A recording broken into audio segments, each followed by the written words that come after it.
السلام عليكم ورحمة الله تعالى وبركاته. مرحبا بنات، يا رب الكل يكون بخير وصحة وعافية. اللهم صل على محمد وآل محمد وبارك على محمد وآل محمد. طبعا آسفة جدا عن الانقطاع اللي صار، كله بسبب الامتحانات والانشغالات اللي واجهتني، وأسألكم الدعاء، أكيد كلش أحب دعائكم.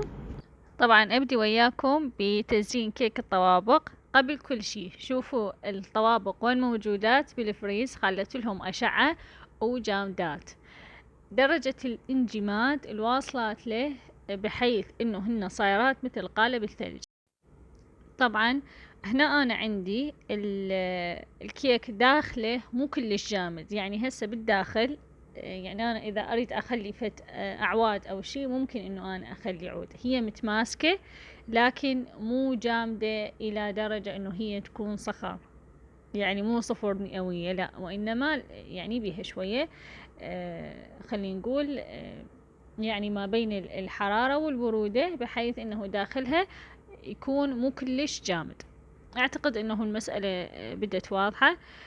قبل كل شي انا شنو اسوي؟ هذه عادتي، انه اصقل صقل اول حي الله كان اللون، مو حي الله كان اللون بمعنى انه انا اخلي لون احمر او لون ازرق او جوز يطوخ وبعدين انا اغلف بابيض، لا، وانما الالوان اللي تكون فواتح عادي، انا بكل الاحوال هي تكون طبقة اولى، بحيث بس الم بيها الفتات وبعدين ابدي اغلفها طبقة ثانية.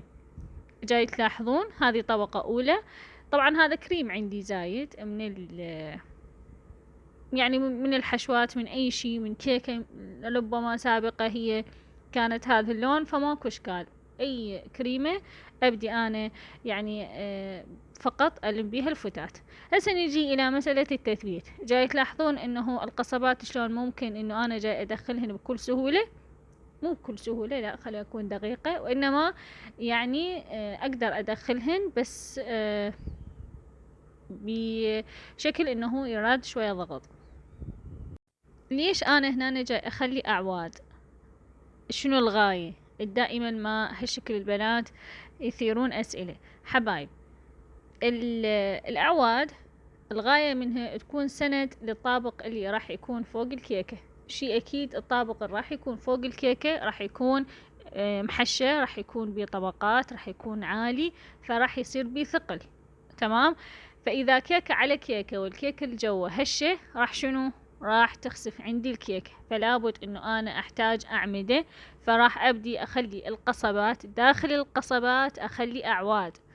ليش داخل القصبة اخلي عود؟ ليش ما اخلي العود نفسه؟ احيانا اكو اعواد تصير بيها خلينا نقول مثل الجذور اللي طالعة، مثل أعواد رفيعة طالعة من عندها، فهذه ممكن إنه تأثر وتروح ويا الكيك، وممكن الزبون ياكلها وما يدري. فحفاظا على أرواح الناس وصحة الناس، احنا شو نسوي؟ نخلي هذه القصبة ونخلي بداخل القصبة عود، حتى تروح الكيكة سالمة ومأمنة أنا عليها، ما راح تضر الآخرين، وبنفس الوقت أنا مشتغلة شغل يرضي الله سبحانه وتعالى ويرضي ضميري. تمام.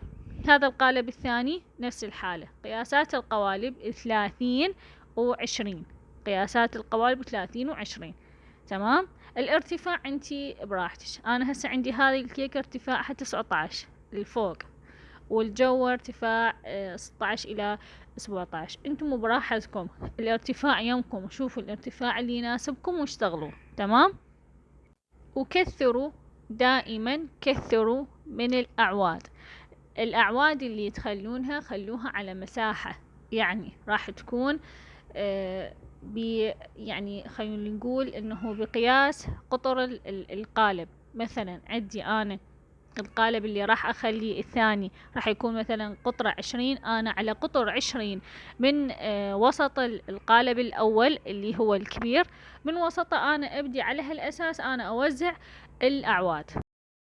يعني دائما ما نخلي الأعواد تكون يعني أكثر، حتى أضمن إنه أنا الشغل اللي راح أشتغله ما راح يخرب عندي وما راح يفشلني بكل الأحوال. هذه مسألة. مسألة أخرى، دائما البنات يقولون وكأنما احنا داخلين بدرس رياضيات كله مسائل. هو فعلا الحياة كلها مسائل، تحتاج من عندنا إلى فرضية، وتحتاج منا إلى برهان، وبعدين نتيجة. وفعلا شوفوا هسه أنا شنو ردت أوضح لكم مسألة معينة. نرجع لي ديدنا الأول. هذا شنو عندي أنا؟ عندي هنا كريمة، الكريمة ثقيلة، ردت أشتغل بيها، شفت إنه الكريمة ثقيلة بشكل ما أقدر أشتغل. شنو سويت؟ رحت حطيت لها شوية ماء، وبعدين بديت أثقل بيها بكل سهولة، عادي وطبيعي. أي شيء يواجهكم شغلونا شوية التفكير والعقل، وكل شيء قابل للحل. كل شيء بالحياة قابل للحل. أنا ما ممكن أواجه مشكلة وأقول أنا ما راح أقدر أدبرها، فلهذا أنا ما أصلح لهذه الشغلة. هذا مو قانون، وهذا مو مقياس. مقياس إنه أنا شنو؟ إنه أنا أقدر أشتغل هاي الشغلة، وأي مشكلة راح تواجهني أنا راح أتخلص من عندها، أو راح أكون إنه أنا قدها وراح أحلها. تمام؟ فهذه يعني خلينا نقول انه الافكار اللي تراود الانسان انه انا ما اقدر وانا اخاف وانا كذا، هذه راح تخليه ما يشتغل ابد. اللي يخاف ما يشتغل. تمام؟ فدائما خلوا ارادتكم اقوى، وخلوا ايمانكم بالله سبحانه وتعالى اقوى، وتوكلوا على الله واشتغلوا. الحياة تجارب، الحياة عبارة عن تجارب. انتي اذا جربتي وضبطتي راح تحسين بقيمة لتفكيرك، وراح تحسين انه انتي قدها، فقدرتي انه تضبطين هذه الشغلة، معناها راح تضبطين الاكبر من عندها. فراح يصير عند الانسان قيمة لنفسه، تقدير لذاته. فدائما هالشكل، بسيط الأمور وكبير الأمور، دائما إنه خلوا ببالكم إنه أنا أقدر. أنتي إذا قلتي لنفسك تقدرين، وشغلتي عقلك على إنه راح تقدرين، مو شغلتي عقلك على المخاوف، لا، المخاوف خليتيها على صفحة، أشغل عقلي إنه أنا شلون راح أقدر، راح تقدرين. إذا عفتي مسألة إنه أنا شلون راح أقدر، وفكرتي بي أنا شلون راح أخاف، وشنو راح يواجهني، وشنو راح يصير بي، ولا لا أنا ما أقدر، ولا لك كذا، ما راح تتقدمين خطوة نهائيا. كلامي صح، هو موجه للإناث لأن دائما متعودة، بس هو فعلا يعني سواء كان للإناث أو للذكور، يعني عادة نساء ورجال، إذا هذه المخاوف تكون أولا بحياتنا ما راح نشتغل.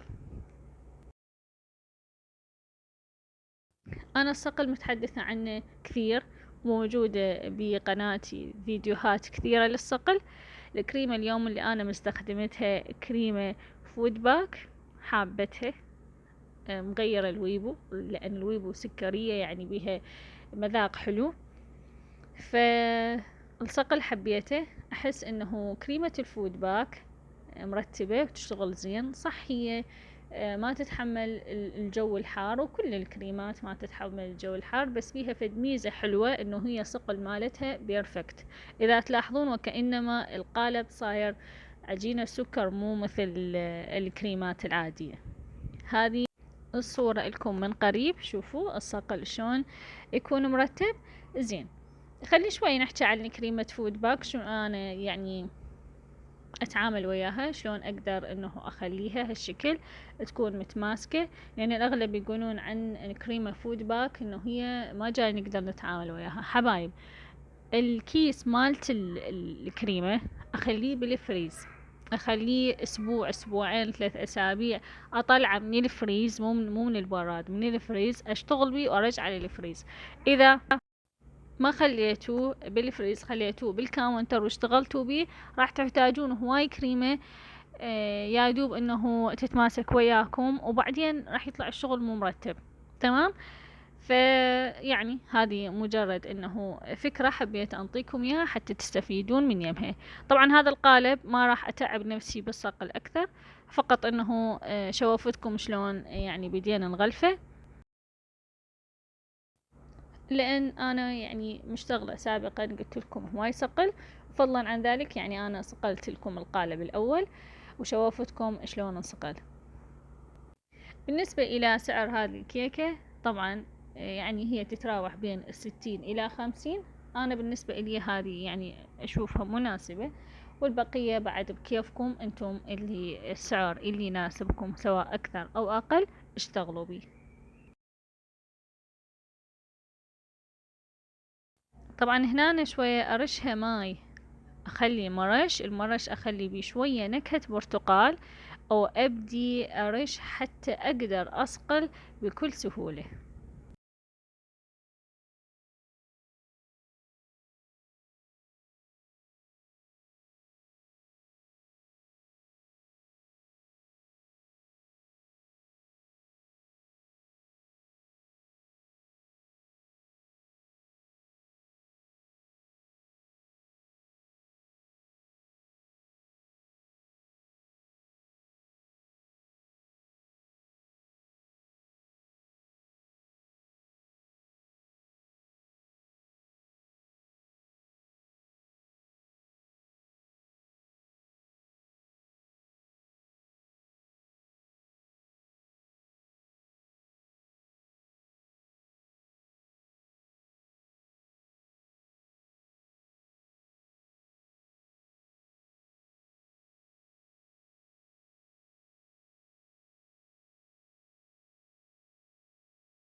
وهسه أبدي وإياكم بتثبيت القوالب. ودائما ما يقولولي زهراء احنا بتثبيت القوالب نلاقي صعوبة، راح أشوفكم السهولة شلون راح تكون.